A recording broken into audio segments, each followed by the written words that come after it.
United States Senate Foreign Relations Committee will come to order. Thank you to our witnesses for being here today, and thank you for everyone else who is attending. We're glad to have everyone attend these meetings as room will allow. We do have a rule in this committee that there'll be no interruptions and there'll be no attempt to contact either a member of this committee or one of the witnesses during this hearing, and the consequences are serious if you do. So with that, I want to, the way this is going to work, I'm going to make an opening statement. Senator Shaheen will. We'd like to hear from our witnesses, and then what we will do is open it up to a round of questions for members who are here or who show up. So we'll start by saying thank you to our witnesses for testifying today on what is a really, really important issue. Right now, across the ocean, there are entire cities devoted to scamming Americans. In Cambodia, in Laos, and in Burma, scam center operations have become a multi-billion-dollar criminal enterprise that enables a range of illegal activity, like human trafficking, money laundering, illicit drug trade, and even arms trafficking around the globe, presenting a growing threat to Americans' wallets and to our national security. We have all received one of these strange phone calls or texts. In fact, as common as it is, I wouldn't be surprised if somebody in this room receives one of those during this hearing. Just last year, Idahoans reported losing $34 million to online investment scams. That's just Idaho. Nationally, Americans are losing billions each year to these scammers, and these losses continue to grow to the benefit of our adversaries. Many of these scam centers have close ties to Chinese transnational criminal organizations who take orders from the Chinese Communist Party and work to promote the CCP's foreign policy priorities. These criminals have created an industry that traps hundreds of thousands of victims of human trafficking in scam compounds. They trick their victims with false jobs advertisements, take their passports, and in some cases, torture people to force them to steal your money. Fortunately, the administration is working to end this horrible practice with its Scam Center Strike Force. It has blocked more than $800 million of cryptocurrency transactions from going to these Chinese criminal groups. But that number is just a drop in the bucket compared to the scale of the problem. As these scam centers evolve to use AI and other technologies to stay ahead of law enforcement, it is more important than ever that we mount an effective response. This will require entire U.S. government working with our international partners to address the pipeline of human trafficking and build complex legal cases against these criminal groups who are often aided and abetted by foreign governments. This issue is not a partisan issue. It is clearly a bipartisan issue. It affects every American, and these scammers don't care whether you're a Republican, a Democrat, they just want your money. I hope today that our witnesses will share more about the State Department's role in this effort. How are we working with partners like the UK, Australia, and Japan, whose citizens have also lost money to these scam operations to stop these crimes? We'd like an answer to that question. What can we do to help foreign law enforcement agencies to build strong cases against the beneficiaries of these scam centers and ensure they are shuttered for good? Another question we'd like answered. And finally, what are we doing to hold the governments of countries that host and enable these scam operations accountable? I look forward to learning the answer to these questions from our witnesses, as well as hearing their recommendations for what additional authorities or increased international cooperation efforts may be needed to protect the American people from this growing threat. Thank you to the witnesses for being here. With that, I'd like to turn it over to the distinguished ranking member, Senator Shaheen. Thank you, Mr. Chairman, and thank you to our witnesses for being here today. As the chairman says, behind many of the online scams targeting Americans are scam compounds where trafficked workers are forced to defraud victims online. Just a few years ago, these compounds were concentrated in a handful of countries. But today, scam operations have spread to countries across Africa, the Middle East, Asia, and even in the Western Hemisphere. Americans lose more than $12 billion, billion with a B, a year from schemes perpetrated by overseas scam compounds. We have that poster just to remind everybody about the total. Global losses are now estimated to exceed $100 billion each year. And every senator on this committee has constituents whose lives have been upended by sophisticated online fraud. In Hollis, New Hampshire, one 78-year-old lost about $150,000 after being lured into a fraudulent online investment scheme. And another Granite State resident reported purchasing a vehicle online and lost $6,200 and never received the car, and his calls went unanswered. We've had a scam in New Hampshire targeting our Easy Pass system that's gone out to everybody who has an Easy Pass in the state. Yeah. Yes. I got one of those. Yes, right. At a time when families are already feeling squeezed, they can't afford to lose their hard-earned savings to fraud. This hearing looks beyond those individual stories to the transnational criminal organizations behind many of these sophisticated fraud schemes, and why law enforcement alone is not going to be able to dismantle them. These networks have direct consequences for U.S. national security. They span multiple countries, often eroding the rule of law and exploiting weak governance, and they thrive on corruption. They rely on victims from over 80 countries who have been trafficked and forced to carry out these scams, and they generate billions for transnational criminal organizations, many with links to China. Fighting them requires diplomacy, support for human trafficking victims, international law enforcement cooperation, sanctions, and strong partnerships with foreign governments. Now, the good news is that the United States has begun responding to this threat. The administration has elevated countering scam compounds to be a national security priority. It's imposed sanctions on scam operators and human traffickers, and it has pursued criminal prosecutions and launched a government-wide effort to combat these networks. These are important steps, but the criminal networks are adapting just as quickly, and when one country cracks down, they move somewhere else. Without a coordinated global response, it becomes a game of whack-a-mole. If these criminal organizations operate across borders, our response has to be to operate across borders. That means preventing recruitment, supporting trafficking survivors, working with our allies and partners, and holding both criminal organizations and the governments that enable them accountable. That's exactly the approach Senator Cornyn and I put forward in the Scam Compound Accountability and Mobilization, or SCAM Act. Figured you'd like that acronym, which passed the Senate by unanimous consent. The bill would build on the administration's work by making that coordinated international response a permanent part of U.S. policy. Today's hearing is about how we build on that progress. I look forward to hearing from our witnesses about what's working, about where the gaps remain, and what it will take to build a response that is every bit as coordinated as the criminal networks we're trying to defeat. Again, thank you both for being here.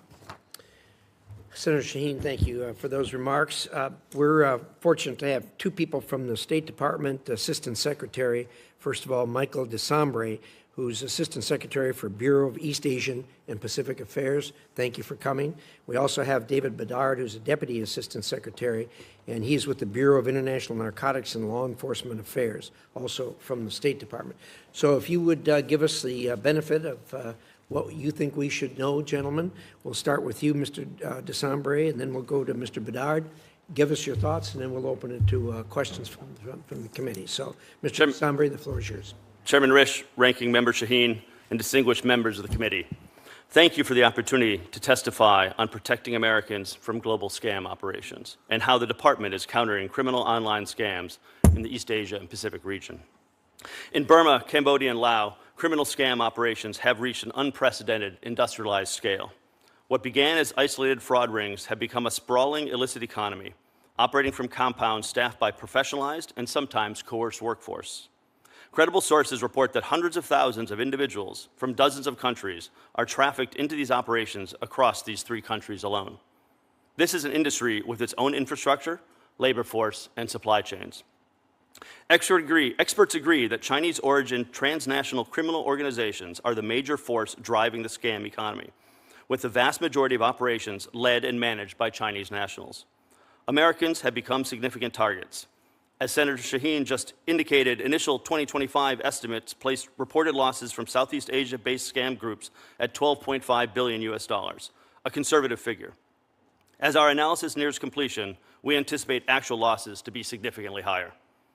It is estimated that these groups inflicted up to $114 billion in losses on East Asia and Pacific countries in 2025. They're also resilient. When pressured in one location, they relocate and adapt, reducing their physical footprint while sustaining scam intensity through technology. In Cambodia, some compounds closed by police raids open operations elsewhere in the country. The Department of State's strategy is to identify vulnerabilities across the transnational criminal organizations and apply sustained pressure at scale to disrupt their criminal actions and impose costs on the organizations. That includes going after the bosses and financiers of the criminal organizations, in addition to disrupting their physical and digital infrastructure, financial flows, and communication networks. Dismantling leadership and cutting off financing is one of the critical ways to break the criminal networks rather than merely temporarily disrupting them. On March 6, 2026, President Trump signed Executive Order 14390, directing the Secretary of State, Treasury, War, and Homeland Security, and the Attorney General to develop a whole-of-government action plan to identify, disrupt, and dismantle these networks. The growing scale of the threat demands a unified response. Estimated losses to Americans in 2025 were triple the level in 2023, with Americans in all 50 states targeted. My INL colleague, David Bedard, will detail the interagency and department action plans. Our diplomatic message is consistent. Countries must target transnational criminal organization bosses, not just the low-level operations, and dismantle the entire scam ecosystem. We are raising this issue with Cambodia, Burma, and Laos, and other regional partners, and with China. We've encouraged China to demonstrate that it is not abetting these crimes by allowing Chinese crime bosses to be held accountable internationally. We must drive up costs for these transnational criminal organizations, restrict their access to victims, and make clear that there is no safe haven jurisdiction that can shield them from the reach of the United States. We have backed this message with action.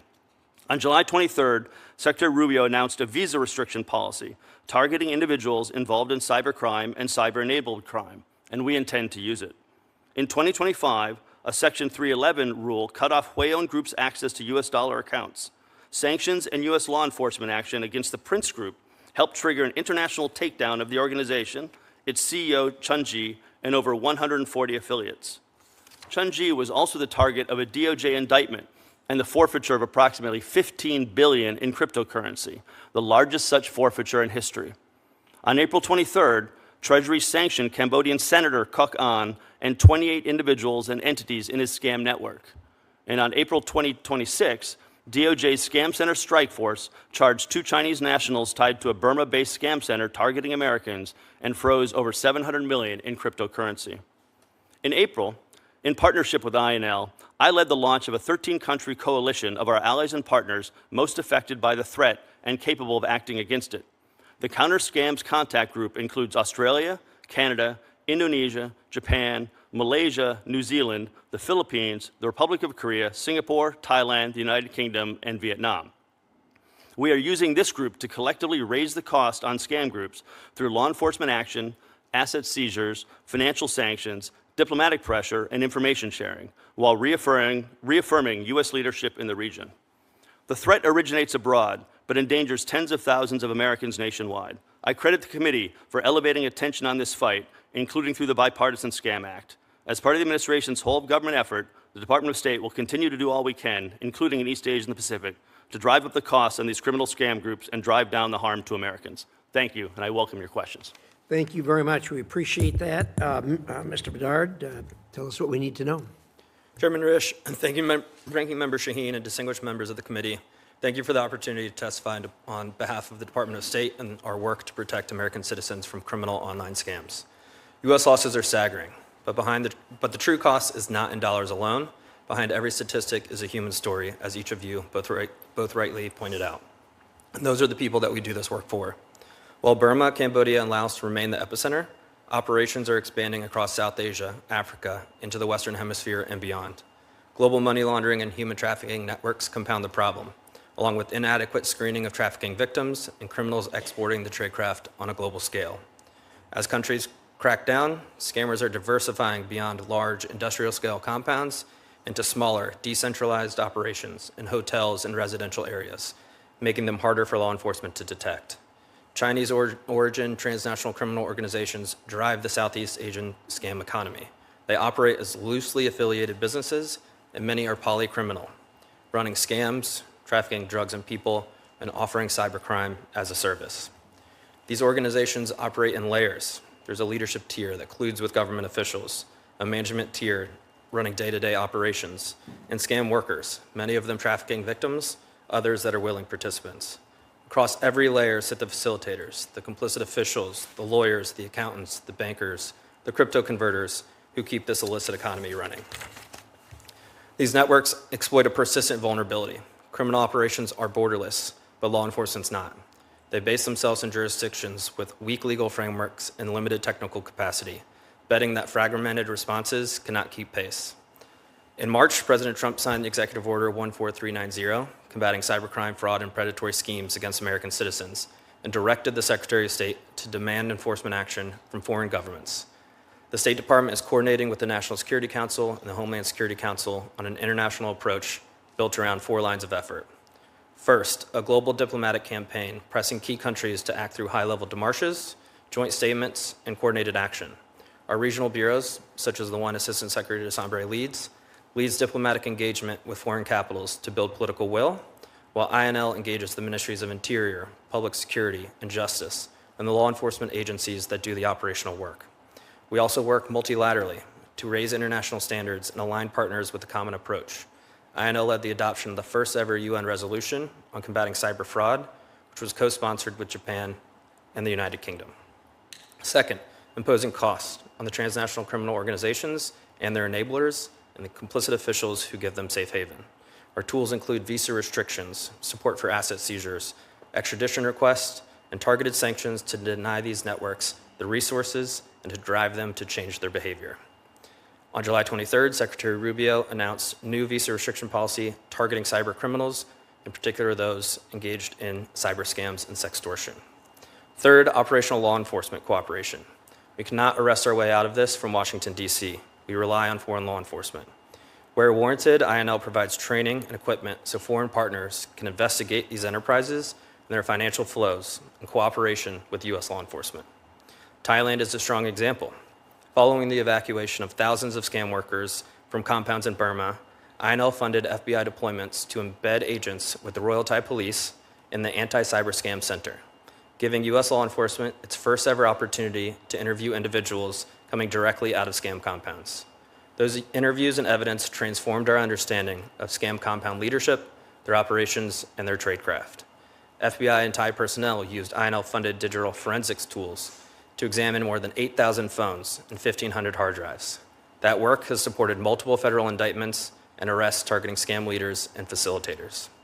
Fourth, prevention and outreach, partnering with tech platforms to take down scam infrastructure, working with financial institutions to block illicit transactions, and educating Americans through public awareness campaigns. Together, these lines of effort will produce investigations, arrests, and prosecutions of cyber criminals who target Americans. They will impose a deterrent effect on the criminals and their enablers, and they will deepen our understanding of criminal tradecraft to better protect Americans at home. We appreciate the bipartisan interest in this issue and welcome the committee's continued engagement as we implement the executive order. We look forward to working with you to protect Americans from these threats. Thank you, and I welcome your questions. Well, thank you very much, Mr. Badar. We'll now do a round of questions with members who are here. It's a fascinating subject, really, and I'm going to start. I'm going to ask either one of you want to take this on. You know, we talk about what's happening here in America, and I think we as Americans take for granted the fact that this is a capitalist country, not a socialist or communist country, so that the vast majority of Americans, not all, but the vast majority, have access to some type of capital that they can that can be stolen. So obviously we are a target for this because we are a wealthy country. So the question I would have for you is, I'm sure there are some other countries where people do have access to capital. What other countries are notoriously a target for these scammers, and are we coordinating with those countries? Whichever one you want to go. Senator, thank you very much for that question. I think, unfortunately, we're seeing most countries around the world being targeted, even those countries where you don't think that they have large amounts of capital accumulated. As I mentioned in my opening remarks, estimates are that in Southeast Asia, there's been $114 billion that has been stolen from people resident in Southeast Asia. So it is a problem in every country around the world. But coordinating internationally is clearly an important role that we see ourselves in the State Department to do. And that's why earlier this year, David Bedard and I launched this international contact group focusing on those countries, both where they're being affected, but also where they've got the ability to really work with us on some of the aspects, particularly in terms of financial seizures and asset seizures, so including Japan, UK, Korea, Australia, New Zealand, Singapore, Canada, that those are all countries being affected by this as well, to varying degrees, but every single one of them is being affected, and we are coordinating with them because it is a global issue. That's important, obviously, that we do coordinate. I guess the reason I asked that question is it just amazed me, the type of scams they have. I think everybody here got the one that Senator Shaheen referred to about the traffic tickets or the, we don't have tolls out west, but I was getting a claim for tolls that we didn't have. So and that's not a big amount of money. We hear about the big scams where people lost thousands or even millions of dollars, but this was a particularly small one, but if they get enough people, I suppose it adds up. So thus that question. In any event, appreciate that, and I think that as we go forward, we're going to recognize that there are countries that are involved in this at the level of their government. China always wrings their hands when we arrest somebody and disassociates themselves with them, but the more you deal with China, the more you realize that that thing goes right up through the government. What role does China play in all of this, in enabling these things? Senator, thank you. I think we, as mentioned, we do understand that most of these transnational criminal organizations are led by Chinese nationals or ethnic Chinese individuals. And so clearly there is a role of China in that regard.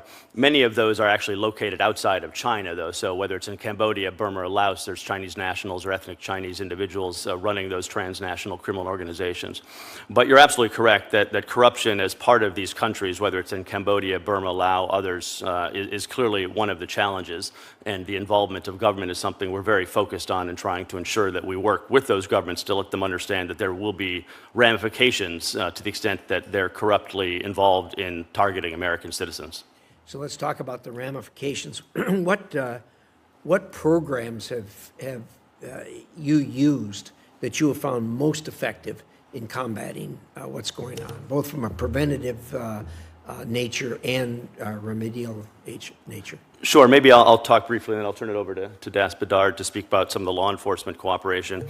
I mean, one of the benefits that we've seen in the State Department of having the regional bureaus now sort of running the foreign assistance is that we can use foreign assistance to really direct on these problems as they arise. So starting in October of last year, on the sidelines of ASEAN, we announced $52 million in funding focused on 4 main areas. One is prevention, second is financial disruption, third is victim protection, and then third is law enforcement assistance. And I'll have Das Bedard talk about the law enforcement assistance. But we're definitely finding that working with the governments, helping them understand the issues and trying to ensure that they go after the scam centers and the scam bosses has been the most important thing, because up until recently, there's been a lot of focus on just knocking down the scam centers, which then they just proliferate somewhere else. You knock them down in one place, they go somewhere else. And so really, we're working on within sort of our like-minded countries, as well as working with Cambodia, really trying to make sure they go after the scam bosses. And maybe Das Bedard. Mr. Bedard. Thank you, Assistant Secretary. As an example of the law enforcement assistance that we give, I'll highlight what the work that we do in Bangkok with the Royal Thai Police. INL and HSI have recruited a number of Royal Thai Police officers with particular skill sets in cyber scam knowledge, in cyber and financial expertise into a transnational criminal investigation unit. So these people are very focused on the problem that is emanating from Southeast Asia and the same criminals that are targeting Thai are also targeting Americans, and we think that there's a mutual benefit there. I mentioned the victims that are leaving Burma and entered into Thailand. INL funded those deployments of the FBI agents to process the 8,000 phones and the 1,500 hard drives. We were able to work with the Royal Thai Police based on years of experience, years of law enforcement assistance that was provided to the Thai, building up their capabilities and really letting them be good partners for U.S. law enforcement. This work supported multiple federal indictments. Assistant Secretary DeSambre mentioned the 2 Chinese transnational nationals that were indicted that came directly out of this work. And we think that this work can be replicated throughout the world because this is not just focused in Southeast Asia. As mentioned by Senator Shaheen, this is proliferating across the world, and we're looking to replicate this model elsewhere. Thank you, gentlemen. Senator Shaheen. Well, thank you. That is very informative. I don't know if either of you caught the piece this morning on one of the network morning shows about scams, but they were interviewing somebody who had worked on this issue for a number of years, who made the point that right now we've got 13 different agencies that have overlapping responsibilities to deal with scams, and there's nobody who is heading that effort up across those agencies. He was saying, you know, this is one of the, we need to treat this like combat, and so we need somebody in charge. How appropriate is that criticism, and how do you coordinate with other agencies that are working on this? Either one of you. Thank you for the question, Senator. And I won't comment on the appropriateness of the criticism, but I do understand that this is a whole government approach, and many agencies are focused on this. The President's executive order demands and is looking for coordination on this issue. It is a national security priority for the President, and one that we certainly take seriously. The action plan that was directed by the President is currently in the interagency review process to deconflict some of the concerns that you have raised. And we certainly think that the task force that will be implemented through that executive order will solve the problems that you may be referencing. So earlier this year, the bipartisan House Select Committee on China released a report that identified overseas scam compounds as a convergence of transnational organized crime, human trafficking, illicit finance, and corruption, with direct implications for U.S. national security and strategic competition with the Chinese Communist Party. All of those issues you both raised in your testimony. But are we raising these concerns with the highest levels in China? I'm thinking about fentanyl, which has been a huge scourge for substance misuse in the United States and in New Hampshire. And a congressional delegation met with President Xi a couple of years ago and raised this concern. And until that high-level meeting, we were not getting any real cooperation from the Chinese government to address that. So is that the level at which we should be raising these concerns? Senator, I can tell you that we are raising these concerns, transnational criminal organizations, both fentanyl and scam centers, at the highest levels with China. With President Xi? Has President Trump raised this issue with President Xi? President Trump has raised transnational criminal organizations with President Xi. And what kind of a response did he get? Well, I think we've seen some action from them, for example, on the fentanyl area, where they have scheduled the various different precursor chemicals and otherwise. I certainly would agree with that on the fentanyl issue, but I'm really talking about scams now, too. What are we seeing from the Chinese on scams, and have they been willing to acknowledge that Chinese nationals are leading many of these operations and that they need to be cracking down in China on it?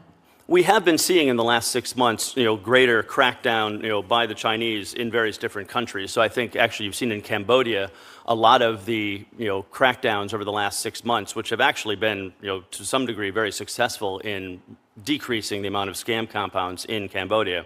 I think our understanding is much of that has been driven by Chinese desire, as those scam compounds had been targeting Chinese nationals. So I think one of the benefits, shall we say, of the expansive or the expanding nature of the targeting out of the scam compounds is that they've been targeting many more countries, and those countries, including China, are now much more willing to work, themselves and also with us to try to go after these scam compounds. So the scams are actually targeting Chinese citizens in China? Yes, that as well as our citizens. Yes. I know, excuse me, one of the places that we know has some of these compounds is Burma or Myanmar, where we don't really have any leverage because of the government there. So how do we work with countries like that, where they may have a government that's either unfriendly to the United States or is a very dysfunctional government? Senator, that is a very good question, and it's obviously challenging in those countries. And the more we can work with the different groups within countries, and Burma is a good example, really focusing on advancing American interests and stopping scam centers is one of those interests. So we are willing to engage with all the different parties in Burma to try to accomplish that, so we can, protect American citizens from being scammed by the compounds in Burma. And when we do that, do we get pushback from the government there, or? I mean, obviously engaging with the different organizations to the extent that there is corrupt involvement, it's always a challenging discussion. I can say we're getting better traction in Cambodia, for example, than we are in Burma and Laos at the moment. Thank you. Thank you, Mr. Chairman. Thank you. Senator Ricketts. Thank you, Mr. Chairman. As we've discussed, overseas scam centers are sinister operations that completely destroy people's livelihoods. Just to take a few recent examples from my home state of Nebraska, a man in Lancaster County lost over $50,000 in 3 years to a scammer that he met in an internet chat room. A woman in Hall County lost over $20,000 online in just 4 months in an online romance trap. And a Lincoln man in his 70s lost his retirement in a months-long online cryptocurrency scam. Sadly, this is just the tip of the iceberg. Scam centers operating across Southeast Asia are some of the biggest culprits. In recent years, they've evolved into sophisticated transnational criminal enterprises, as we've discussed here. The United States, through sanctions, asset seizures, and law enforcement operations, has taken aggressive action to address this. We're also working with partners through bilateral channels, such as in organizations such as Interpol and ASEAN. However, currently, there is no standing international body dedicated exclusively to coordinating intelligence, financial investigations, sanctions, and law enforcement against these scam networks. In the past, the U.S. has created a dedicated multinational task force when transnational threats reach strategic significance. For instance, the Giant F South was stood up in the 1990s to better address drug trafficking cartels.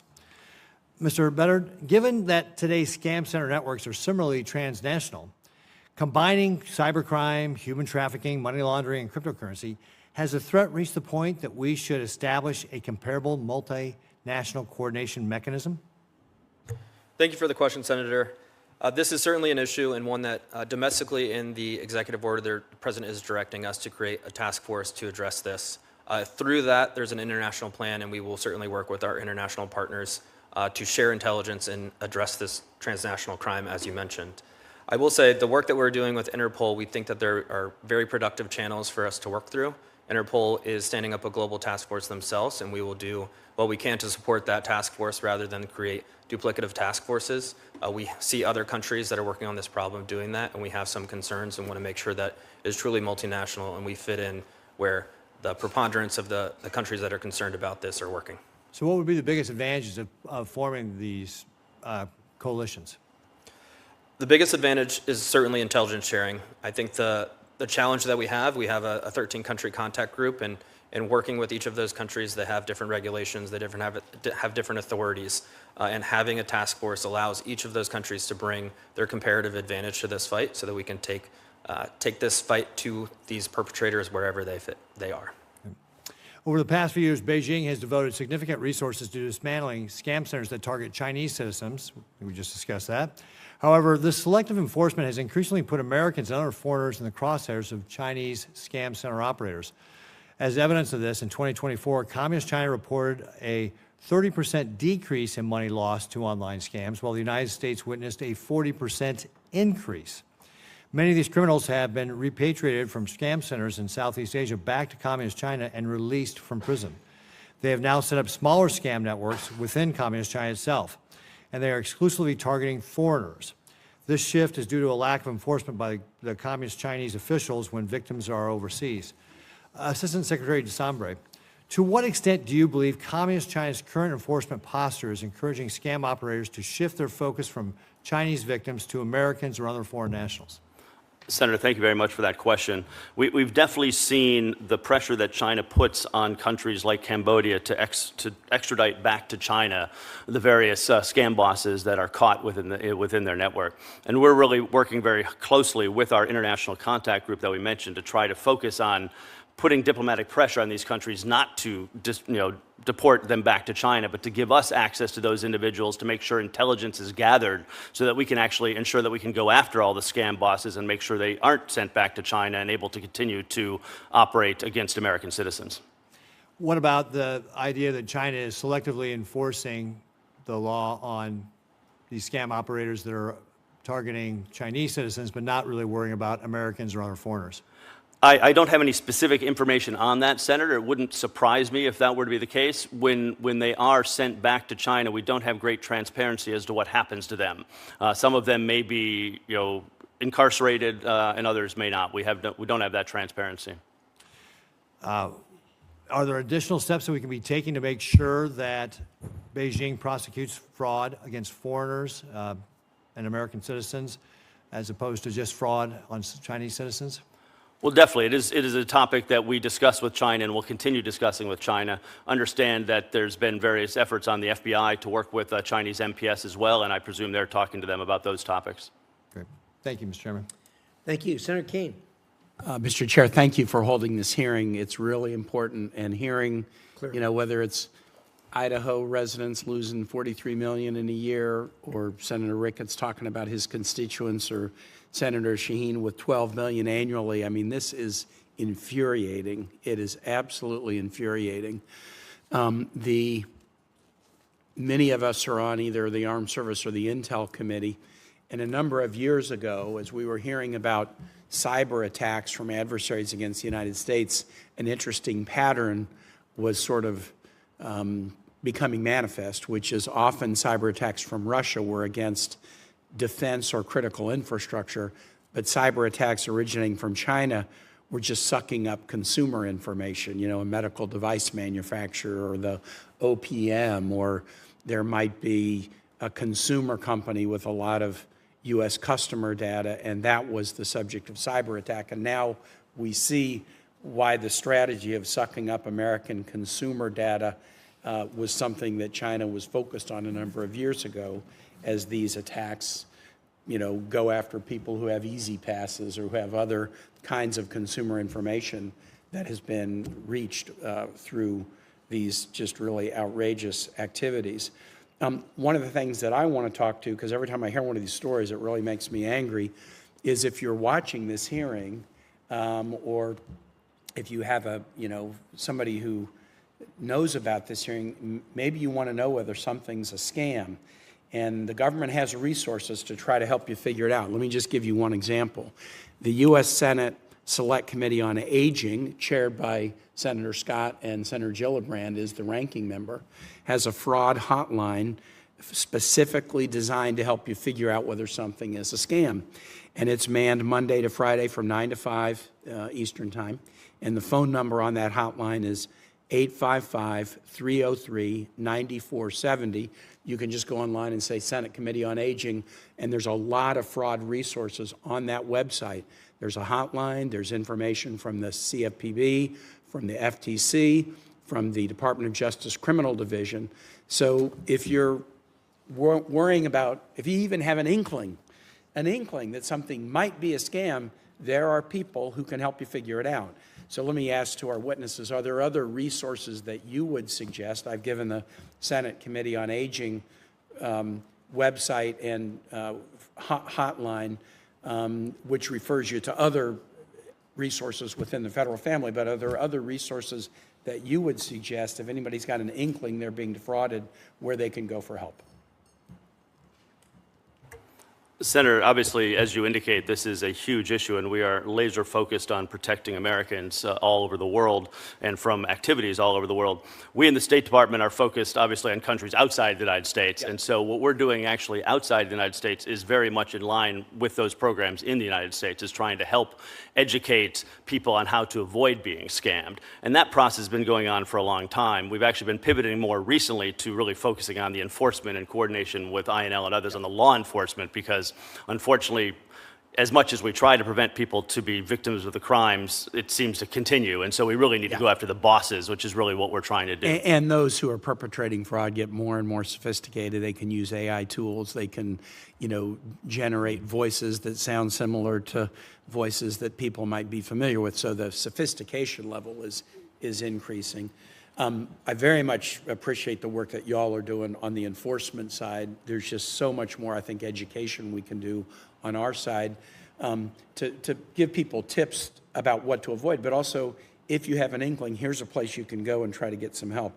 There's been a good bit of focus on scams originating from Southeast Asia, but I think it is important for folks to know, even though that's been the predominant, that is not the only place from which these scams originate. Here was an interesting one. In 2023, Peruvian authorities rescued 43 Malaysians who had been human trafficked to Lima and forced to conduct telecom fraud, demonstrating that this coercive compound model is not just limited to Southeast Asia.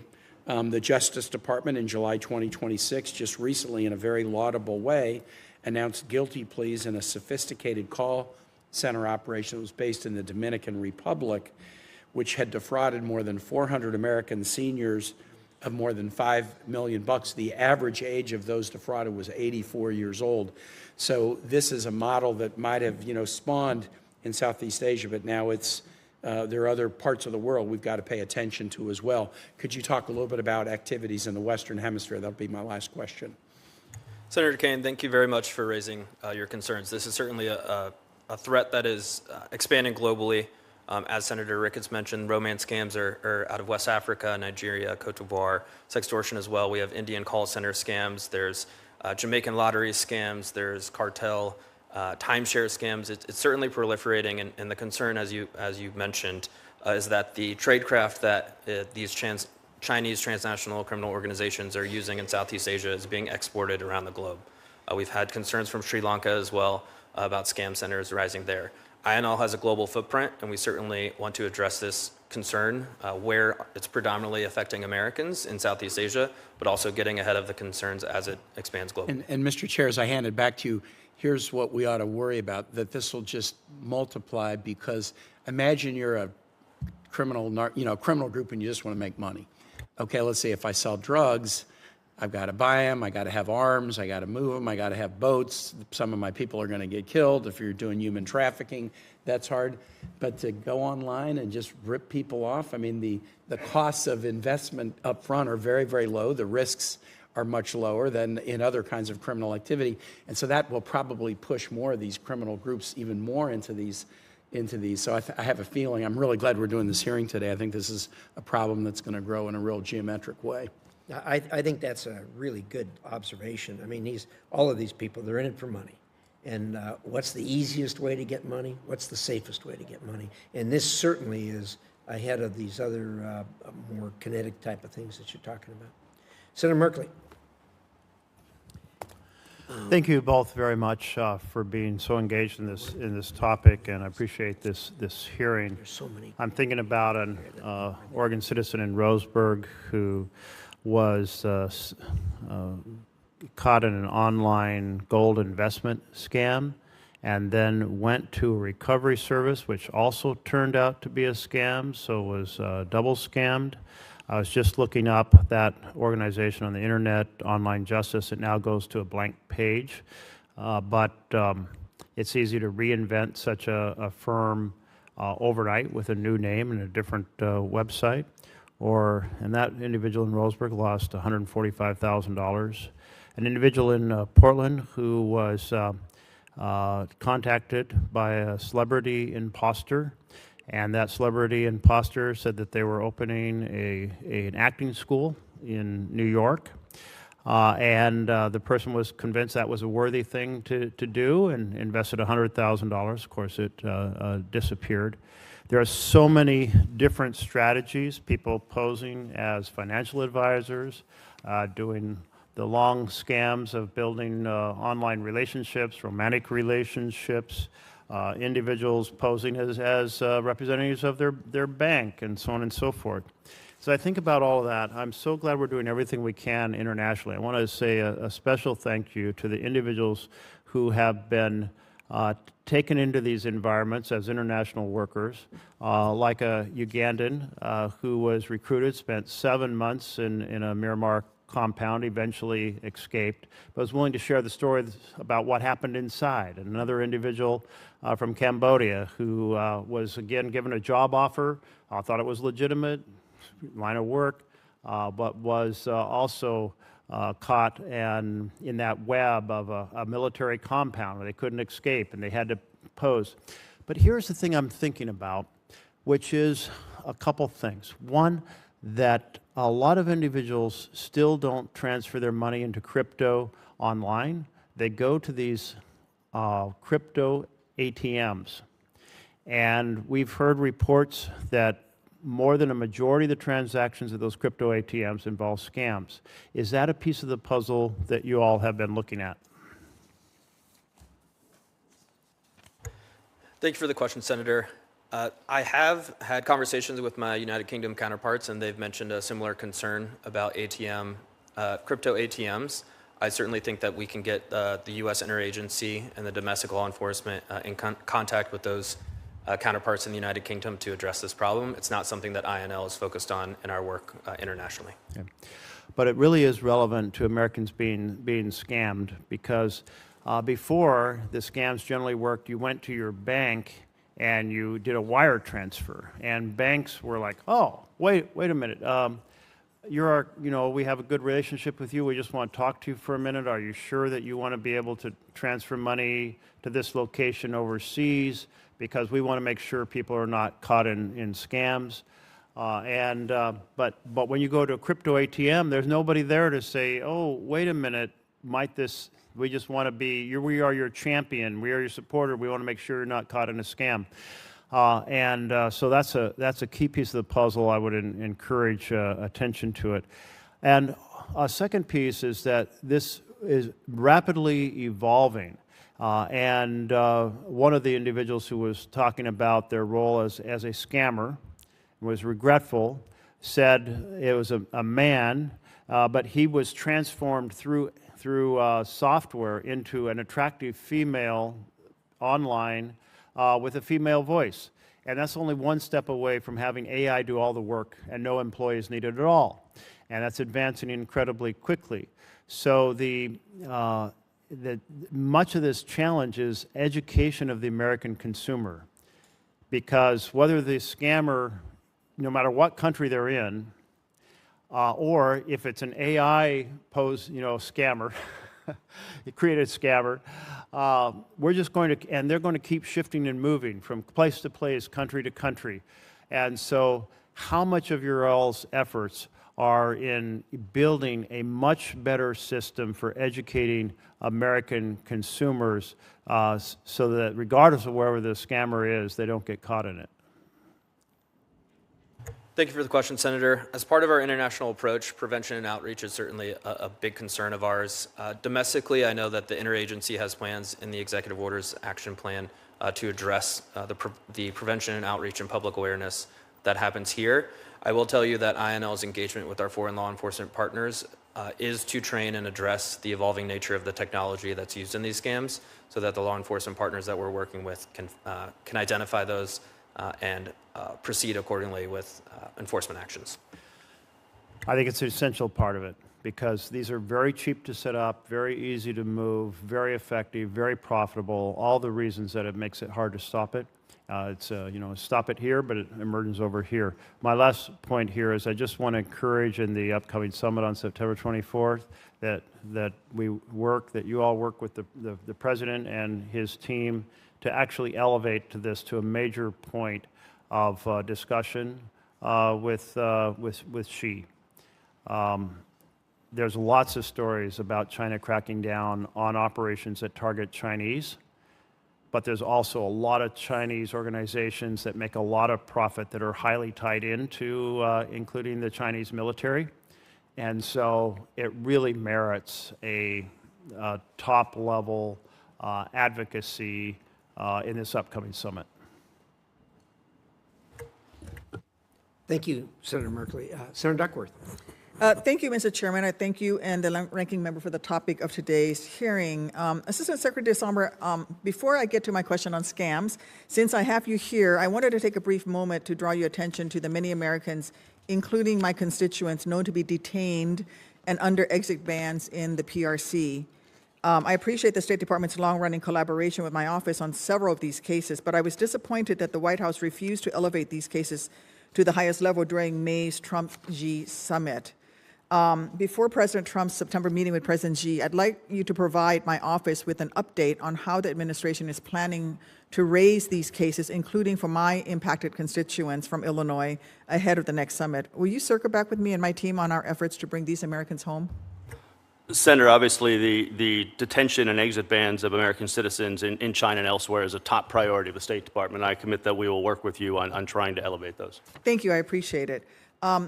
I want to thank you for your personal engagement on the issue of scams, which have uprooted the lives of too many of our constituents, their families, and friends, as we've already heard. The law enforcement resources and training INL and others are bringing to bear on the issue are irreplaceable, especially in the greater Mekong region. I'm interested in the complementary work your Bureau is doing to keep that technical cooperation on track in the Mekong region, even when capacity gaps, political capture, or local corruption overwhelm our partners' willingness to solve the problem. How are regional mechanisms helping you keep going when bilateral work stalls, and what formats are you finding most useful for these conversations? Thank you, Senator. Very good question, and we're working, obviously, as you indicate, both bilaterally and multilaterally. Mm-hmm. I was honored to host the senior official meetings on the U.S.-Mekong partnership, I guess, 6 weeks ago or so, in Jakarta, and scam centers were top of mind to all of the countries there. And so I think we're seeing a lot more increased attention in the countries of Cambodia, Burma, Laos themselves, because more of them, their own citizens, are being scammed as well. So we're working through MUSP, we're also working through ASEAN, and also working through APEC, I think, are the three sort of multilateral organizations that we're working through most closely. We also have stood up our own, as we mentioned earlier, this 13-member contact group, which includes many of the ASEAN members, but also many of the international partners of ours, to really try to focus on the enforcement and information sharing aspects of it. Would you agree that in addition to what we've stood up ourselves, that our partners do like to talk together through trusted mechanisms like MUSP or ASEAN? Yes, I do. So knowing what you know now about the importance of regional forums for rooting out scams, would you recommend greater resourcing to EAP for multilateral engagements? I think I'll understand we have substantial resources for those in general. So, I mean, I think the budget requests have been put in, but we definitely use those multilateral resources and are very significantly supporting ASEAN, APEC, and others. Are you going to be the first administration official to come before this committee to say that you couldn't do better with more resources? You're not saying that, are you? Somebody call the Guinness World Book of Records. I was just going to say, I think this is your opportunity to say, yes, we need more resources. I mean, look, we once had exactly those dedicated resources, right? Until Secretary Rubio callously eliminated EAP's Multilateral Affairs Directorate last summer. You're his eyes and ears on this topic, and everything you're saying reinforces his choice was wrong. I appreciate your candor, and I hope we can keep engaging and advocate together for resources that your Bureau deserves. And I know, I think you need more resources so that you can do a better job, and I applaud you for the work that you're doing, especially in partnership with the Thai policing forces. And as you're rightly recognized today, the problem starts in the Mekong sub-region, but it doesn't end there. And more we're seeing scammers expelled from Southeast Asia, setting up fresh operations in Palau, Tonga, Papua New Guinea, and beyond, where scams pose a fresh slate of challenges. Law enforcement departments are often smaller. Their critical positions are just one or few people deep in some of these nations. Mr. Bedard, I don't want to be caught up playing whack-a-mole for the next decade. What is the State Department doing right now to preempt the migration of scam operations? Thank you for the question, Senator. And I want to briefly touch on your question regarding budget. INL's request for fiscal year 27 is $30 million over its fiscal year 25 request for the Southeast Asia region alone to address cyber scams. So we're certainly putting more emphasis and more effort in the region to address those concerns.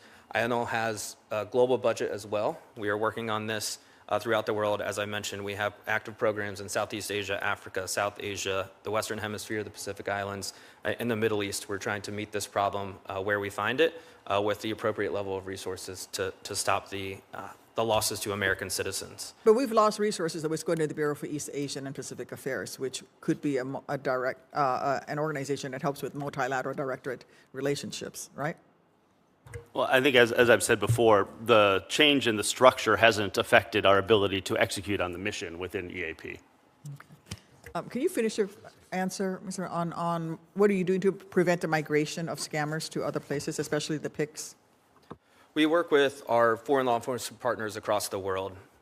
What we are doing globally, we provide roughly $20 million in training and technical assistance on money laundering, cyber-enabled crime. We have a global law enforcement network that can embed U.S. cybercrime prosecutors in countries where this issue is raised. And we want to build that technical capacity so that these foreign law enforcement partners can work better with U.S. law enforcement, but also with other regional partners on this issue. Thank you, Chairman. Thank you, Senator. Senator Van Hollen. Thank you, Mr. Chairman. Thank both of you for your testimony today. Mr. Bedard, I want to ask you about cryptocurrency and specifically the role of crypto in global scam operations because, as I'm sure you're aware, it's become the currency of choice in many of these crypto scams. A March report from the U.S.-China Economic and Security Review Commission found, and I quote, the explosive growth of online scams into a massive global criminal industry has also been facilitated by crime syndicates' exploitation of cryptocurrency. You would not disagree with that conclusion, would you? No, Senator.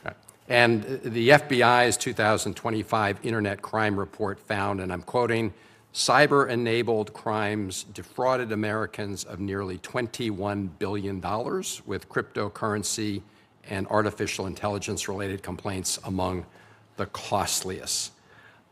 So you acknowledge the role that crypto is playing in fueling these scams, right?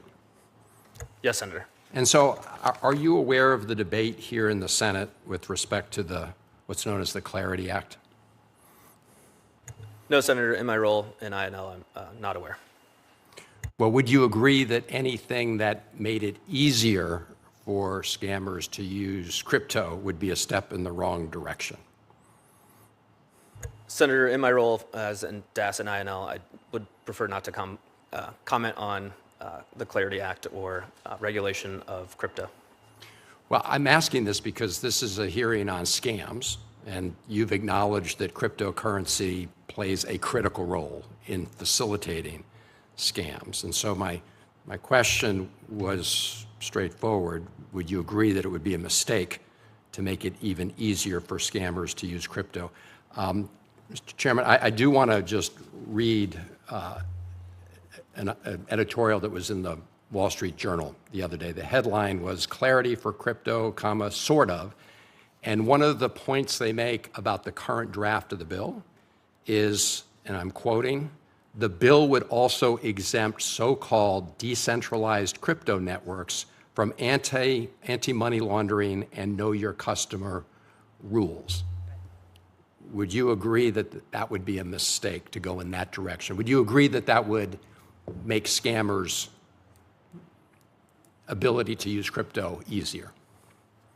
Senator, I do not have a response on the technical language of the Clarity Bill. INL's work with our foreign law enforcement partners is to build their capacity for blockchain analysis, digital financial investigations, and modernize their legal authorities to address the crime that is being facilitated oftentimes through cryptocurrency. All right. No, look, I understand the position you're in. I would just say I think it's contradictory for one part of the administration, the State Department, to be saying we need to clamp down on these scams, which we do, and recognizing that cryptocurrency plays a big role in it, and then another part of the administration pushing for a piece of legislation that even the Wall Street Journal, not a left-leaning publication, acknowledges would make the problem even worse. And I hope before this body proceeds to consider the bill, we will fix these problems because they are significant, which is why law enforcement organizations like the National Sheriff's Association has expressed opposition and concerns. Let me turn to Burma. And I know others have raised Burma. Mr. Desambre, this is really for you because, as you know, that's become a massive center for scams, right? Would you acknowledge that? Yes, I'll acknowledge that. Okay. And has the State Department investigated how the junta is financially supporting or profiting from those scam centers in Burma? We obviously are focused very heavily on trying to protect American citizens from the scam centers in Burma and everywhere else. And we understand that corrupt activities by government officials in these countries are part of the problem, and obviously are trying to address those as much as we can. Well, I hope so, because you've acknowledged that they do pose a threat to American citizens. I think just within the last 2 months, you've told the House Foreign Affairs Committee, and I'm quoting, "We've seen in the last 5 years that the civil war has continued and our policies have not, unfortunately, stopped the killing and not stopped the human rights violation." And you point out that we're continuing to look for a way forward to reduce these threats. I would just draw your attention to a bipartisan piece of legislation that I've introduced. It's called the Brave Burma Act. It is a piece of legislation that I introduced along with Senator Young and Senator McConnell and Senator Merkley, who serves on this committee. It's S3981. Would you be willing to take a look at that and get back to us with any comment? Sure, Senator. Happy to take a look at it. Anything we can do to try to address the challenges that Burma poses is something we should consider. I appreciate that. And I would just ask the chairman and the ranking member, maybe as we look forward to the next list of bipartisan measures that have been introduced, we take a look at this Brave Burma Act. Yeah, the issue we're talking about certainly isn't a partisan issue, and I think all of us want to help our constituents, and so anything we can do in that regard. Burma's been a challenge for us on a international basis and on a diplomatic basis for a long, long time. I haven't looked at the bill. I will. I appreciate that. It's designed to provide greater tools as this committee's anything we can do to help in that regard. Thank you. Thank you, Mr. Chairman. Thank you. Thank you, Senator. We appreciate that. To our witnesses, thank you so much. This has been an enlightening hearing, and I hope it underscores and helps Americans sit up and listen to the kinds of things that are going on out there that get in their wallets and extricate money and transfer it to China or somewhere else where the bad guys are. Obviously, there's some things that are easily preventable and some things not so much, but for those that are easily preventable and recognizable, we hope they'll sit up and take notice. So thank you. For the information, members of the committee, I'm going to keep the record open until close of business tomorrow on August 7th, and we ask our witnesses, if we have some more questions, if you would respond as promptly as possible. Your responses will be made part of the record. And we appreciate your service. We appreciate the focus you have on what is a pretty despicable problem that Americans are subjected to. And keep up the good work. And with that, the committee is adjourned.